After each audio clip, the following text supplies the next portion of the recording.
সোমবার কুমারগ্রাম বিধানসভা মাঝের ডাবলির বিষ্ণুনগর এলাকায় ত্রাণ বিলি করতে গিয়ে তৃণমূল নেতাকর্মীদের বিক্ষোভের মুখে পড়েন কুমারগ্রামের বিজেপি বিধায়ক মনোজ কুমার ওরাও।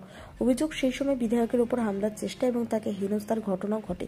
এই ঘটনায় তীব্র প্রতিবাদ। এদিন কুমারগ্রাম ব্লকের 12 বিষয় বিক্ষোভ মিছিল এবং পথ অবরোধ করল বিজেপি। কুমারগ্রাম জোড়ায় রাজ্য সড়ক অবরোধ করে ক্ষোভ প্রকাশ করেন বিজেপির নেতাকর্মীরা। উপস্থিত ছিলেন দলের জেলা ও মণ্ডল স্তরের নেতৃত্ব। ত্রাণ বিলি করতে গিয়ে বিধায়কের উপর পরিকল্পিতভাবে হামলার চেষ্টা চালানো হয়েছে। প্রশাসন এর নিন্দনীয় ভূমিকা নিয়েছে। প্রায় 1 ঘন্টা পরে পথ অবরোধের ফলে ওই রাজ্য সড়কে যান চলাচল ব্যাহত হয়। পরে পুলিশ ঘটনাস্থলে পৌঁছে বিক্ষোভকারীদের সঙ্গে আলোচনা করে অবরোধ তুলে নেন।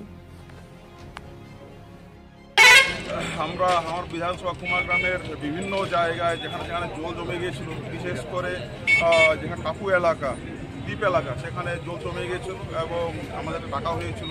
যাচ্ছিলামই আমরা ধাপে ধাপে বিভিন্ন জিপিতে ত্রাণ বিলি করছিলাম এবং আমাদের শিডিউল একটা প্রোগ্রাম, কারণ সেখানে একটা জায়গায় ত্রাণ বিলি করতে যাচ্ছিলাম। অথচ সেখানে অলরেডি তৃণমূলের কিছু মোস্তান, গুন্ডা, লেঠেল তারা লুকিয়েছিল। যেই আমরা গেলাম, ঢুকলাম, সঙ্গে সঙ্গে আমাদের অ্যাটাক করা হয়েছে।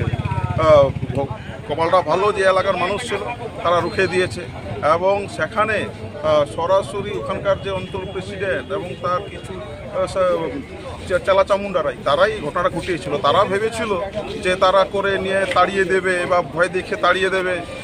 তারা ভুলে গেছে যে এটা আমরা হচ্ছে ভারতীয় জনতা পার্টির কার্যকর্তারা। আমরা যখন তাদেরকে ঘাড় ধাক্কা দিয়ে দেখাতেছিলাম দেখুন তোমাদের উন্নয়ন, তখন তারা লেজ গুটিয়ে পালিয়েছে। তাদের এমপি, একজন এমপি আছেন, রাজ্যসভার এমপি করে দেওয়া হয়েছে, সে কোনোদিন এলাকায় যায় না। আমি গেছি, সেটাই তাদের গায়ে লেগেছে। তাদের কোনো নেতারা ত্রাণ দিতে যায়নি, আমরা ত্রাণ নিয়ে গেছি, সেটাই তাদের সমস্যা হয়েছে। আমরা যখন তাদের উন্নয়নটা দেখিয়ে দিলাম যে একটা সামান্য নালার মতো অবস্থা, যেখানে মেরে কেটে 50 মিটারও হবে না, সেটা করলেই কিন্তু পুরো গ্রামটা বেঁচে যায়, সে এখন অবধি সেটা করেনি। 15-20 বছর ধরে হয়ে গেল। যখন আমরা এগুলো বলছি তখনই এদের গায়ে লেগেছে এবং চড়াও হয়েছে। তারা এভাবে করে যদি ভাবে থাকে এক এক করে কখনো খগেন মুর্মুকে, কখনো শঙ্করদাকে, আমাদের এমপি মনোজ তিগ্গাদাকে বা আমাকে উপর অ্যাটাক করে নিয়ে দমিয়ে দেবে, তো তারা ভুল ভেবেছে। আর মাত্র 6 মাসটা আছে, তাই যত লাফালাফি করা তারা করে নিক, তারপর সরকার আসলে অটোমেটিক তারা করতে দেবে।